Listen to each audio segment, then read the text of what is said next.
Buenos días, mi nombre es Nora Fishba y en esta oportunidad vamos a tratar el tema y en esta primera parte de las clases la estética nazi uniformando al tercer Reich. Y es importante y tenemos que destacar por qué es importante estudiar este tema o por lo menos tocarlo en alguna de nuestras clases y es porque ha dejado una impronta o una huella desde que terminó con la derrota de la Alemania nazi, el Tercer Reich, el 8 de mayo con la capitulación de Alemania, este tipo de uniformes, sobre todo el icónico utilizado por las SS, que pudimos ver del lado, para mí es el lado derecho de la pantalla, pero también tenemos que ver su historia y por qué dejó una huella o ha dejado una huella hasta hoy en día en pleno siglo XXI y cómo se siguen utilizando ciertos símbolos y toda la simbología unida a los nazis y por qué se utiliza y si eso constituye o no un discurso de odio que cada vez está más presente en nuestra sociedad. Eh, Vamos a la próxima lámina. Ok, es importante destacar que nosotros tenemos en la mente que fue Hugo Boss o la marca hoy conocida Hugo Boss, antes conocida Hugo Boss AG y hoy en día Hugo Boss y cuyo presidente y dueño fue Hugo Ferdinand Boss, diseñador y empresario creador de la marca Hugo Boss AG, quien creemos que en su momento diseñó ese icónico uniforme de las SS. Más adelante voy a mencionar que no fue él precisamente, pero sí definitivamente su fábrica fue la que se tomó ganancia económica o hizo grandes ganancias a partir del crecimiento del ejército alemán y de todas las eh, eh, organizaciones que utilizaron la fabricación y la manufactura de sus fábricas por parte de uniformes hechos tanto para la Wehrmacht, que es el ejército alemán, como para las SS, inclusive antes para las camisas pardas y para las juventudes hitlerianas. Entonces tenemos que mencionar como parte histórica que fue miembro activo del partido nazi desde 1931, es decir, que desde mucho antes de él conocer a Hitler y a toda la alta jerarquía nazi, él creía en la ideología nazi, era ferviente seguidor del partido nazi. Y así permaneció y nunca dijo nada hasta la capitulación de Alemania al finalizar la guerra en el año de 1945. También se conoce, y eso lo mencioné un poco antes, que su compañía utilizó 140 prisioneros de guerra polacos y 40 prisioneros de guerra franceses para la manufactura de uniformes, sobre todo para las SS y la Wehrmacht y se unió al partido nazi, como mencioné, no solo por cálculos económicos, y eso lo dice Roman Kessler, quien es un historiador de una universidad alemana en Hamburgo y dice que Hugo Boss era un nazi convencido. Este señor o profesor Roman Kessler es importante mencionar que escribió un libro para limpiar, entre comillas, el nombre de Hugo Boss, posterior que se conociera todas las industrias que estaban ligadas a la maquinaria nazi. Y una de ellas, por supuesto, fue Hugo Boss. Y es una de las razones por las que, a pesar de que ellos han pedido perdón y la familia Boss ya no tiene nada que ver con el Hugo Ferdinand Boss que estamos hablando, personalmente yo no compro marca Boss. Hoy en día no está asociada con nada del nazismo, sin embargo su pasado ya deja mucho que desear para mí, porque si bien es cierto que ellos hablaron que estos 140 prisioneros de guerra polacos y los 40 franceses estaban en buenas condiciones, no eran las condiciones que conocemos nosotros buenas realmente. Algunos testificaron a su favor, pero la realidad es que fueron coercionados para testificar a su favor. Y este libro que escribe eh, Roman Koster es precisamente para limpiar el nombre de Hugo Boss y para que quede claro de que él no era tan si podemos utilizar la palabra malo como se quiere hacer ver. Sin embargo, sí definitivamente hay que resaltar que era un nazi ferviente y convencido, y por eso es que nunca renunció y vivió hasta el final de sus días, que murió de un ataque al corazón como un nazi convencido. Y si no me equivoco, fue en el año de su fallecimiento, en 1947, que muere, a lo mejor, no sé si por esa culpa que siente, pero si fue convencido nazi, no creo que haya sentido ninguna culpa, no sintiera culpa alguna. Eh, Ahorita pasamos a todos los tipos de uniforme. Aquí vemos la colección de precisamente de Boss de 1934 y vemos cómo que Hugo Boss AG comenzó con la producción de uniformes a las camisas pardas o las SA, que en alemán tiene un nombre bien complicado, y su incremento significativo comenzó en el año de 1942 con la confección en masa de las SS y las Hitlerjugend o juventudes hitlerianas. Pero aquí vemos algo en particular en esta lámina, que todo el mundo, no, mi mano no puede señalar, pero si pueden ver la lámina, todo el mundo en el Reich estaba uniformado, desde los carteros hasta los bomberos, servicio de policía, hasta el Führer tenía Adolf Hitler. Führer significa líder, para aquellos que no sepan qué es la palabra Führer en alemán. Entonces, el líder para ellos tenía su uniforme particular y estaba hecho totalmente a la medida. Y cada rango, y eso también lo que significa es que al cada uno estar uniformado, todas las personas del Reich sabían y por supuesto, o sea, los que estaban a su alrededor sabían a qué posición de la pertenecían dentro de la sociedad. Y esto habla de una sociedad hiper jerarquizada y en donde tener jerarquía era súper importante porque cada uno sabía a dónde pertenecía y sobre todo pensando en lo que ellos llamaban la Übermenschen, que es la raza superior o la raza aria, o la Untermenschen, que es la raza inferior, en donde llegamos hasta los judíos, y aquí me atañe a mí directamente y a los judíos, porque por supuesto que ellos cargaban no estos uniformes, sino la estrella amarilla, que es otra forma de etiquetar a la gente. Ahorita, volviendo a los uniformes del Tercer Reich, es viendo estos uniformes, cuál es la impresión que ellos causaban y qué es lo que lograban en la sociedad. Y esa es la pregunta que vamos a contestar a continuación. Lo que es importante de esta lámina es ver cómo todos se encuentran uniformados y como mencioné, desde el cartero hasta el líder supremo, pasando por las SS, que es el uniforme icónico y conocido como uno de los más elegantes uniformes que se han elaborado hasta el momento, causaron un impacto hasta hoy en día. Eh,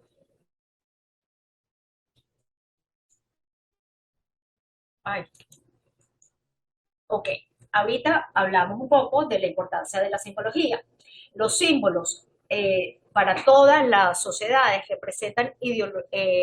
un sistema de ideales y precisamente a través de estos uniformes el Tercer Reich y precisamente sus ideólogos trataron de transmitir un mensaje. Los símbolos representan las creencias y refuerzan la unidad, al igual que el sentido de pertenencia e identidad. Y esto era importantísimo durante el Tercer Reich, porque el Tercer Reich, hay que recordar que Alemania venía de la derrota de la Primera Guerra Mundial, en donde había quedado totalmente avasallada por el Tratado de Versalles y había quedado derrotada. Y entonces vino, de hecho, vamos a ver la historia de los uniformes del ejército antes de lo que era Alemania, y es totalmente diferente a esta estética nazi. Y entonces, como mencioné anteriormente, prácticamente todos estaban uniformados durante el Tercer Reich, desde las SS hasta los carteros. Y es importante tomar la simbología porque cada uno va a saber a quién pertenece dentro de la sociedad, como me explayé en la lámina anterior. Ok, Primero tenemos que comenzar por el concepto de uniforme, y esta palabra proviene del latín y significa unis, uno o único, y viene también de forme, que es la forma, es decir, el uniforme, que es algo que tiene una única forma, sea en el vestuario o en los elementos que pertenecen a ese vestuario. Y no tenemos nada más que irnos hacia los nazis. Si nosotros hoy en día tenemos que, vamos a un aeropuerto, vemos como los pilotos, las azafatas o los tripulantes de una cabina están identificados. Este concepto fue llevado al máximo, inclusive para no ir a temas modernos, pero este concepto fue utilizado anteriormente por otras culturas y o sea, cada uno tiene su forma de identificarse, y ese concepto y percepción de identificarse con un grupo era muy importante para la Alemania post Primera Guerra Mundial y para los nazis cuando se impusieron en las elecciones en el año de 1933 en su ascensión al poder, en ese momento a lo que es el Parlamento, o lo que era el Parlamento alemán. Entonces, era importantísimo que cada uno estuviera uniformado y que supiera en dónde estaba. Y discúlpenme que me repita, pero esto va a ser clave para identificar a cada uno a dónde pertenece, porque esto es lo que va a hacer que esto sea icónico. Por otra parte, como hemos venido mencionando, los uniformes nazis son uno de los símbolos más talentosos y una de las piezas más talentosas de propaganda personificada en cada una de las personas que lo portaba y hacía una declaración en silencio. Esto Joseph Goebbels lo quiso, que pensó muy bien en cómo presentar a sus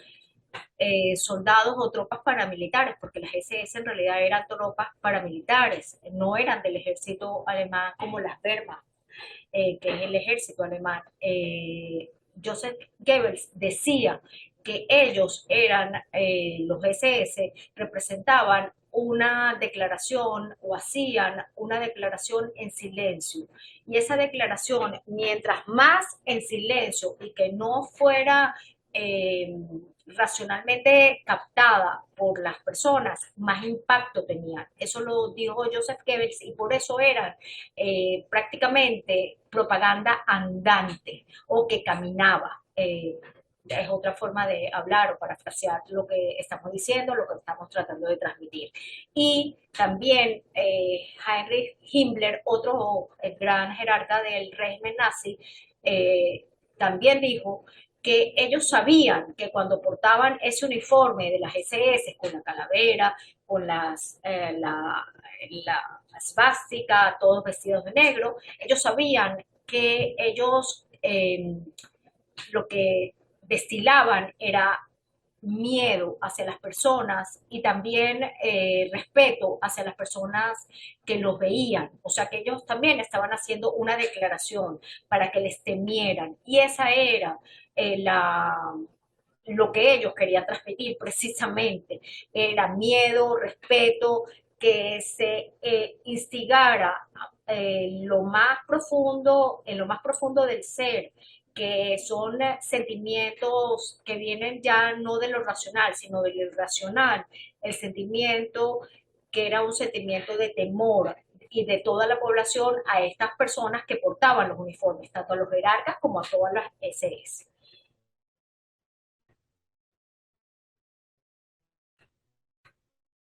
Ok, bueno, ahorita vamos a pasar vamos a hacer un poco un salto hacia el futuro, es hablando sobre las marcas que actualmente utilizan la simbología nazi. Vamos a ver que en la lámina tenemos una imagen de la película Portere de Noche.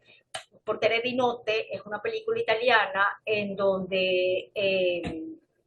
es una película que fue muy famosa, en donde se le criticó mucho porque explotó la simbología nazi y desde siempre se ha explotado, o sea que no es una cuestión de hoy en día, sino que a través de todas las décadas se ha explotado la simbología nazi para utilizar, para para tener una ganancia, no nada más económica, sino, por ejemplo, en este caso se utilizó para la película, pero se le criticó porque lo utilizaba desde el punto de vista sexual, la simbología nazi, como vemos en el caso de la mujer. Y esta película fue muy, muy famosa en la década de los 70. Ok, como vemos en la lámina, hay numerosas marcas que copian símbolos de los uniformes nazis y en la literatura son conocidas como el Nazi chic o el chic nazi o de Nazi trendy o la tendencia nazi. Lo que pasa es que en inglés es más poderoso en la utilización de este lenguaje porque es precisamente en Europa y en los Estados Unidos donde tienden a verse este tipo de explotación de símbolos nazis hasta hoy en día y también en el continente asiático. Marcas que hoy en día están asociadas con la extrema derecha y a los neonazis son New Balance, entre otras, entre paréntesis, New Balance, Fred Perry, Lonsdales, y existe una terminología específica para los de la marca Lonsdale, que es una marca británica, que se llama Jóvenes Lonsdale, o precisamente como juventudes hitlerianas, hay de los jóvenes que utilizan la marca Lonsdale, y cuando ellos vieron que la extrema derecha estaba utilizando y también los neonazis en Europa su marca para ir a marchas de la extrema derecha y neonazis, ellos trataron de desmarcarse y utilizando modelos que no eran modelos que precisamente representaban el ideal ario o de la raza superior en su momento que eran los nazis o que era la Alemania nazi. Ellos trataron de utilizar modelos de color, modelos que no eran altos, pero sin embargo, estas jóvenes que utilizan esta marca no le hicieron caso y siguen utilizando esta marca como su marca para reunirse a la hora de hacer marchas o mítines en donde se reúnen para expresar sus sentimientos antisemitas o de extrema derecha. No nada más antisemitas, pero sí de la extrema derecha y antisemitas al mismo tiempo. Y está una en Ucrania que es relativamente nueva, lo que pasa es que Ucrania la vamos a dejar para más adelante por el conflicto que está pasando en este momento, que se llama Thor Steiner y los jóvenes en Ucrania, y sabemos que hay un batallón, que es el batallón Azov, que es el batallón que peleó en esta guerra presente desde el 24 de febrero con la bandera nazi, porque había, sí, en Ucrania, sobre todo un partido de extrema derecha que utilizaba toda la simbología nazi. Entonces ahí vemos cómo hasta el momento ha tenido impacto toda la simbología nazi si lo estamos viendo en una guerra en el año 2022 y que es actual. Eh, ok, por otra parte, ¿por qué tenemos aquí a la Erwin Rommel, o Zorro del Desierto? Bueno, simplemente porque en el año de 1999 la revista GQ de Gran Bretaña, o el editor en realidad de la revista GQ de Gran Bretaña, lo nombró el hombre metrosexual más elegante de todo el siglo XX. Inmediatamente este señor fue despedido porque no se podía concebir como una persona que tenía sangre en sus manos, o que tenía, ya falleció, sangre en sus manos, podía ser nombrado el hombre más elegante de todo el siglo XX. Eso causó shock a todo el mundo y ofendió, no causó shock, ofende y ofendió a todo el mundo que está siendo afectada, y que sabemos que no nada más eso, Gran Bretaña peleó en contra de la alianza del mal, entre ellos Alemania, principal enemigo del eje del mal. Entonces, ¿cómo es posible que en una GQ de Gran Bretaña fuera elegido Erwin Rommel como el hombre metrosexual más elegante de todo el siglo XX? Sin embargo, hay que destacar que sí, que por una parte el uniforme nazi y el uniforme de los nazis era un uniforme elegante, un uniforme austero, un uniforme que despide respeto, elegancia, y es por ello que de alguna manera vio este editor equivocadamente esa elegancia como algo positivo, cuando tiene que causar algo totalmente repulsivo, o por lo menos no se puede dar el ejemplo con el uniforme nazi de ser un hombre elegante, a pesar de que lo sea de alguna manera. Espero haberme explicado en esto y si no tendremos el momento para las preguntas o ese espacio dentro del Zoom para las preguntas para que se presente el debate. Ok, precisamente aquí vemos cómo, oye, se tapa la cara de, pero la cantante que está precisamente con mi cara encima es Lady Gaga, no sé si la pueden ver ustedes, pueden mover mi cara, y vemos como Michael Jackson, ya fallecido, utilizan toda esa simbología hasta hoy en día. Entonces vemos cómo existe ese Nazi chic. Y hablando de otro inglés que ha estado en las noticias últimamente, quise escoger la imagen de Harry y en su momento él se disfrazó en una fiesta de precisamente de disfraces y escogió el uniforme nada más y nada menos, teniendo una esvástica, siendo y recalcando otra vez que los británicos habían peleado y él siendo en ese momento el tercero en la línea de sucesión al trono británico. Entonces esto es muy grave, que se normalice la utilización de símbolos del odio en indumentaria es grave, ya sea en rallies de la extrema o mítines o cualquier reunión de extrema derecha o por ignorancia que eso se normalice porque sabemos que diseñadores de alta gama han utilizado símbolos desde Vivienne Westwood hasta los punks, hasta los chicos preppy, utilizando la camisa de Fred Perry, utilizan estos símbolos y los utilizan sin saber si es ignorancia o si saben, pero de todas maneras todo es condenable. Y es por eso que en este caso escogí una imagen también que me parece icónica, que es la de Harry, que si lo hizo por ignorancia estuvo mal y tuvo que pedir perdón en ese momento a la comunidad judía y a las personas que había ofendido, porque no nada más ofende a la comunidad judía, ofende también a los veteranos de guerra ingleses que en su momento dieron sus vidas y si no dieron sus vidas, estuvieron en batalla peleando contra la Alemania nazi y contra la Italia fascista, que también tienen el mismo tipo de simbología, pero sobre todo la icónica es la nazi.